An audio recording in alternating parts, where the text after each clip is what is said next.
অন্নপূর্ণাকে রাস্তায় নামানোর ছক। স্নেহার ফোন বন্ধ থাকায় পঞ্চায়েতে দুর্গাবতীর চরম জয়।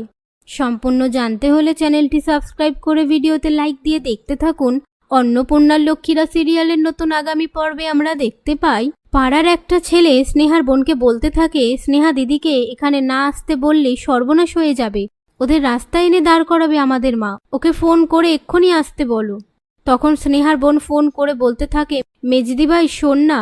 সেই মুহূর্তে স্নেহা ফোন থেকে হ্যালো শব্দ বলতে গেলে ফোনটা মাটিতে পড়ে যায়, আর স্নেহার সাথে যে অটোতে বসেছিল সে দেখে স্নেহার ফোনটা সুইচ অফ হয়ে গেছে। ওদিকে দেখা যায় মহাজন দুর্গাবতী বলতে থাকে পঞ্চায়েতের একটা নির্দিষ্ট সময় আছে, আর অপরপক্ষের ব্যক্তিটি সেই সময়ের মধ্যে পঞ্চায়েতে এসে পৌঁছতে না পারায় আমি পঞ্চায়েত প্রধানকে বলবো যে এর একটা দারুণ ধামাকা সিদ্ধান্ত নিতে।